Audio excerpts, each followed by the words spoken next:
Merci d'être sur la télévision. Là-bas, pour suivre le journal de ce jour, jeudi 14 mars 2019. Mesdames, Messieurs, bonsoir et bienvenue à tous. Une nouvelle manifestation pacifique est prévue pour le samedi 16 mars prochain ici à Niamey. Le cadre de concertation et d'action de l'action citoyenne de la société civile a appelé à cette manifestation pour une fois de plus à dire non à la gestion des autorités de la 7e République. Les organisateurs étaient cet après-midi face à la presse pour appeler la population à une grande mobilisation. Suivez plutôt. Après plusieurs mois de répit, le cadre de concertation et d'action citoyenne déterre sa hache de guerre et renoue avec les manifestations pacifiques contre la gestion des autorités de la 7e République.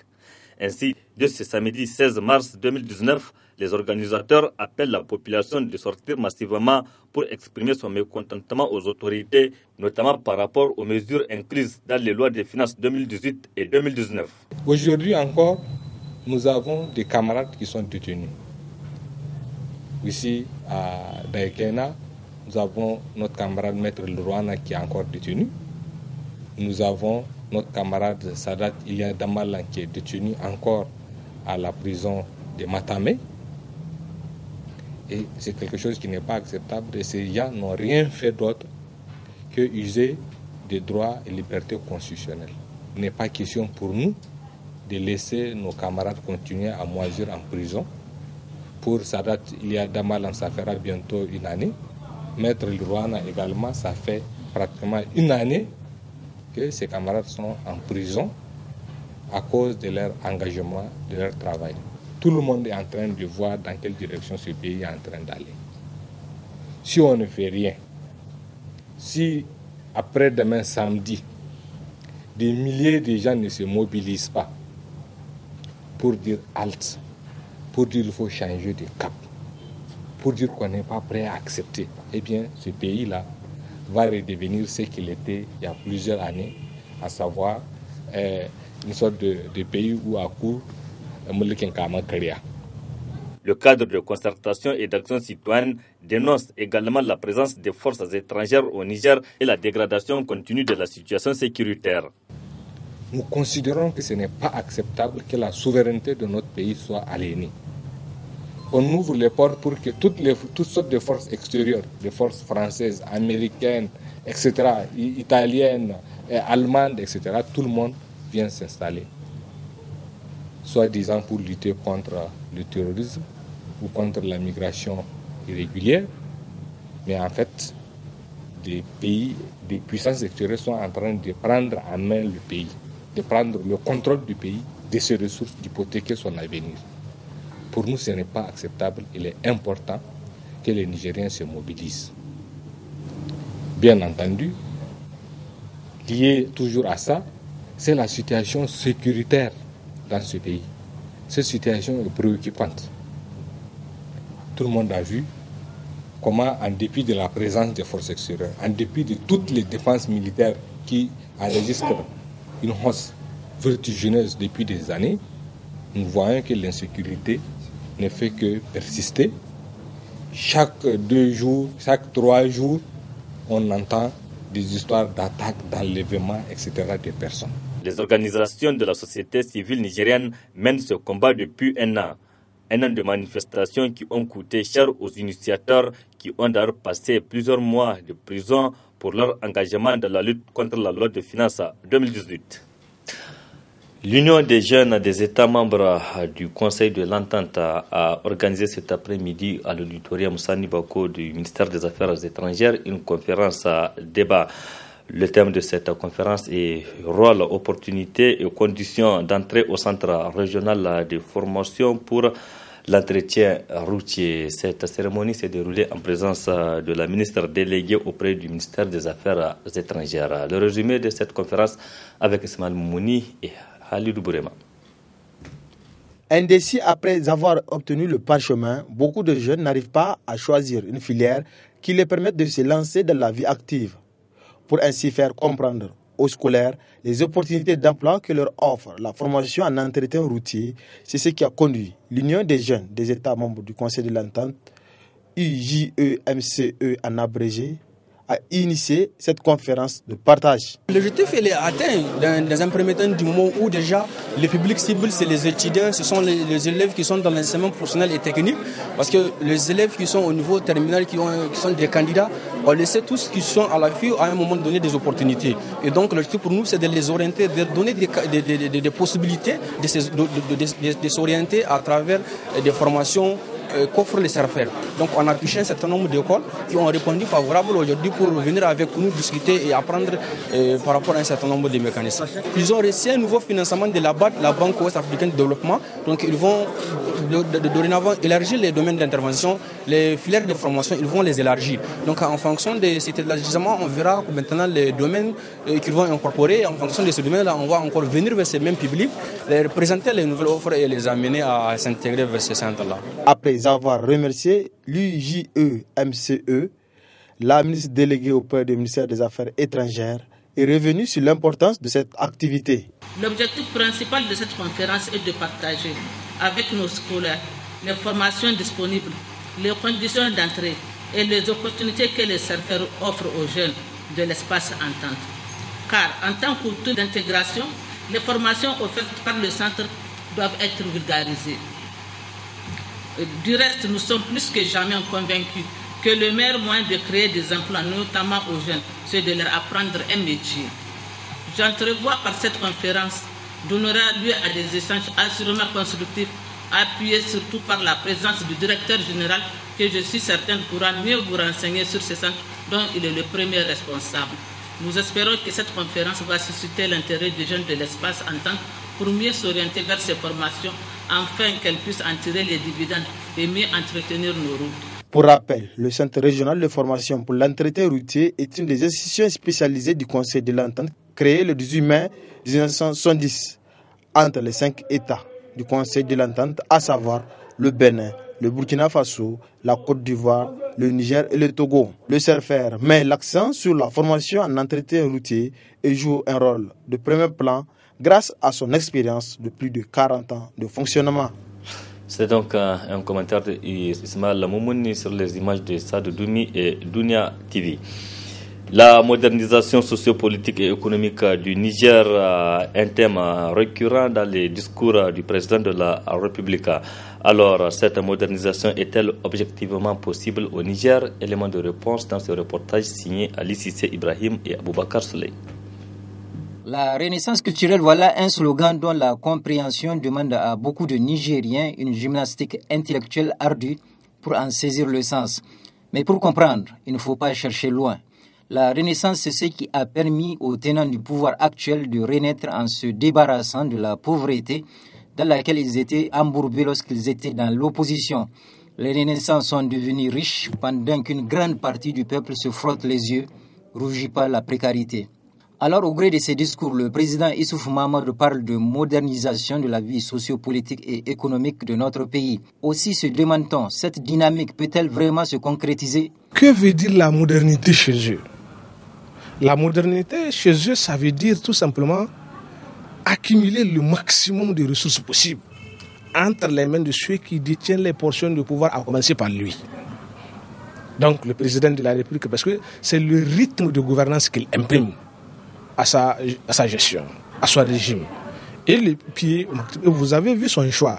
Il dit que bon, c'est aller vers la construction d'une classe moyenne. Cette classe moyenne, en fait, se résume à la classe des dirigeants. Et donc, ils deviennent leur propre objectif. L'objectif de leur propre gouvernance. Moderniser leur cadre de vie pour eux et leur famille nucléaire et assimiler et autres batteurs de tambours ou cireurs de chaussures autour d'eux. Ça s'arrête là. Pour le reste, il y a le canon, il y a les prisons et le reste. C'est le style de gouvernance clairement affiché et ça a été toujours le cas. La preuve, lorsqu'il s'agit de pauvres citoyens, vous avez vu toute la rigueur, toute la méchanceté, toute la hargne qui est mise en œuvre pour étouffer les pauvres gens. La théorie est facile, mais la pratique est difficile, entend-on souvent. Alors comment faire pour moderniser réellement notre pays sur le plan politique, social et économique? Pour aller vers la modernisation réelle de la vie sociale, c'est d'abord de faire de l'être humain nigérien le cœur de toutes les réflexions et le cœur de l'action politique.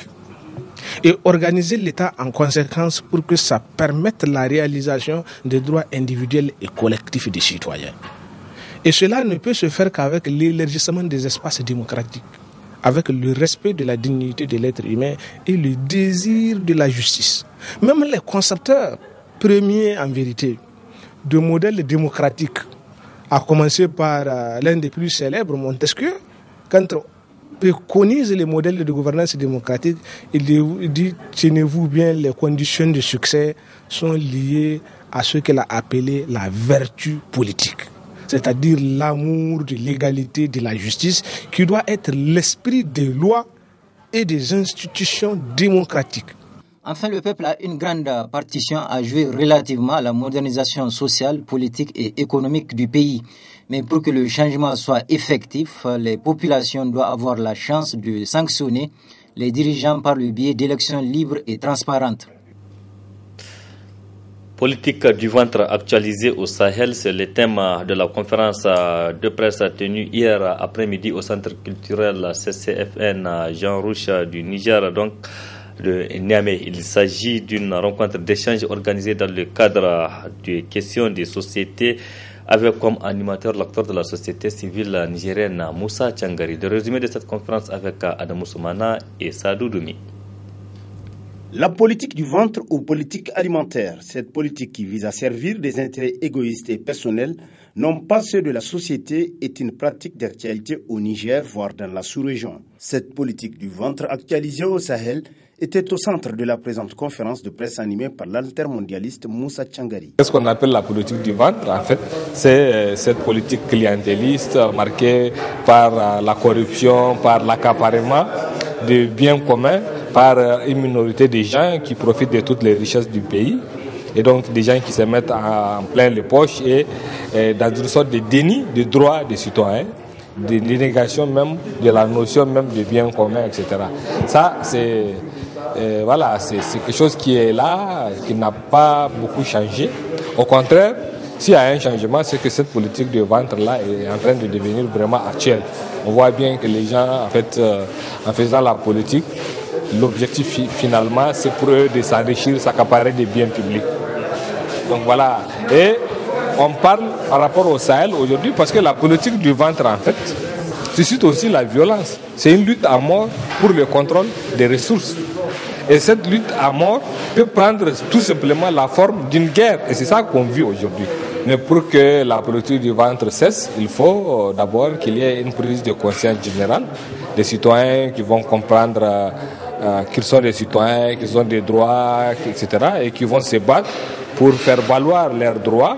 Donc c'est la lutte qui va faire changer ça. Et cette lutte-là, elle est essentielle. Et elle ne peut pas se faire si les gens n'ont pas la formation qu'il faut, l'éducation qu'il faut, etc. Et c'est un travail du quotidien. C'est avec une oreille attentive que l'assistance composée majoritairement de jeunes scolaires ont suivi les échanges tout en louant l'initiative en marge de la rencontre. Instructif, car de nos jours, c'est très difficile d'assister à des conférences qui parlent de politique et qui impliquent les jeunes. Et j'ai vraiment aimé les interventions et ça nous donne des idées. Et peut-être à l'avenir, on pourra peut-être essayer d'apporter un plus. Je crois qu'il faut un changement de mentalité aussi de la part des citoyens, car les citoyens sont aussi responsables, car ils soutiennent n'importe qui, comme si tout le monde était fait pour être politicien, alors que la politique, c'est fait pour servir les autres et pas pour se servir soi-même. J'ai trouvé que l'initiative était très bonne, surtout qu'avec la participation des jeunes, il est grand temps qu'on essaye d'arrêter la politique du ventre, parce que nous avons quand même besoin de jeunes consciencieux, des jeunes nationalistes qui pourront travailler pour le Niger, qui seront dans des bureaux ou sur leur lieu de travail avec l'esprit de faire avancer le pays. Ça devient très important. Fort du succès enregistré par cette rencontre d'échange, les organisateurs projettent d'organiser dans les semaines à venir une conférence sur les actions humanitaires. Restons dans ce même ordre d'idées pour parler de la transhumance politique qui est dans l'ordre du temps au Niger.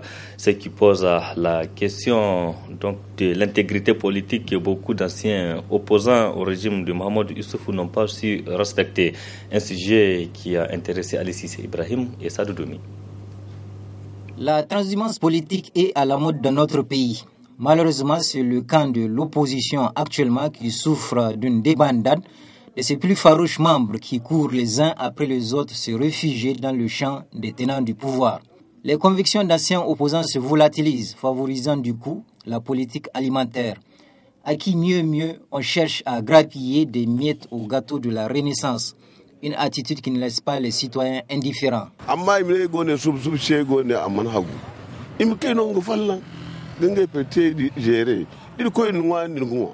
La transhumance politique n'est pas intéressante. Les politiciens doivent se départir de cette pratique et rester fermes sur leurs convictions.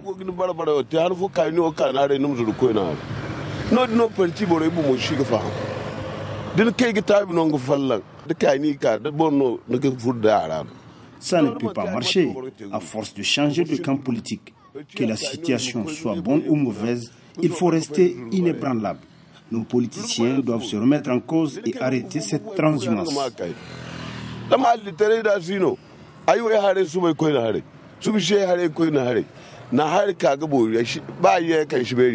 Son Niger parti ite damayan imsal ka fito ne imsake ne haray modani sin talkay bafuna dayni donda. Les politiciens de notre pays sont devenus des caméléons instables qui ne peuvent rester sur une position. Les politiciens se moquent du peuple actuellement.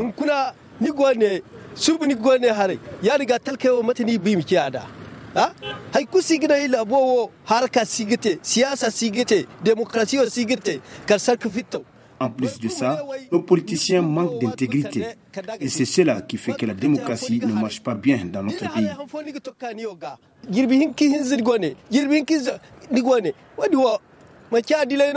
Les opposants qui abandonnent lâchement leurs convictions sont devenus des caméléons. Un animal au demeurant sage et parfois hypocrite dans sa démarche.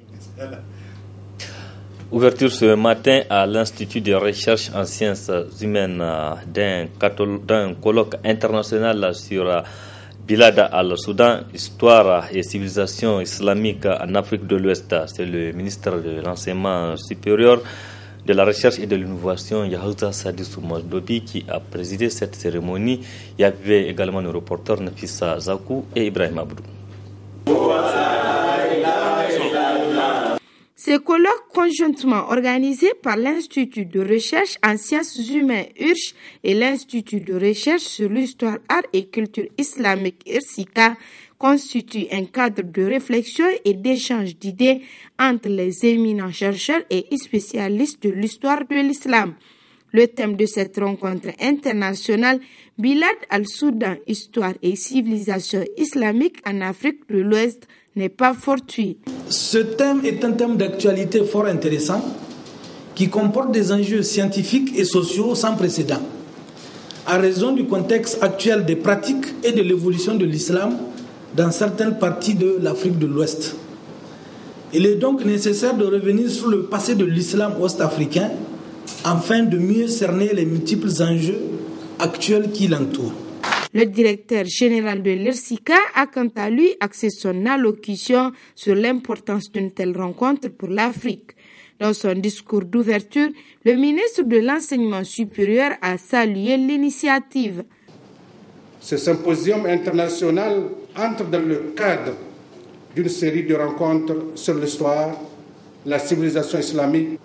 Il vise à produire des études objectives sur l'histoire des cultures, des arts et des sciences du monde musulman en général, soulignant en particulier les interactions entre les peuples des différentes cultures et religions. Il s'agit pour moi de susciter en chacune et chacun de vous un regard rétrospectif sur l'héritage historique, afin de fonder un présent solide bâti sur des valeurs communes. Les participants à ce symposium, venus de 12 pays, le Burkina Faso, le Bénin, la Côte d'Ivoire, la Guinée, le Maroc, la Mauritanie, le Nigeria, le Mali, le Sénégal, le Tchad, la Turquie et le Niger et le Cameroun auront à traiter de cette question pertinente durant 2 jours. À noter que ce symposium qui s'étalera sur 2 jours comportera 6 sessions avec des thématiques fort intéressantes. Des cadeaux en guise de reconnaissance ont été décernés à plusieurs personnalités par le directeur général de l'IRSICA. Merci Nefissa Zakou. Point final de cette édition. Merci à vous de l'avoir suivi. Restez en compagnie du programme de la télévision Labari. Au revoir, excellente nuit à toutes et à tous.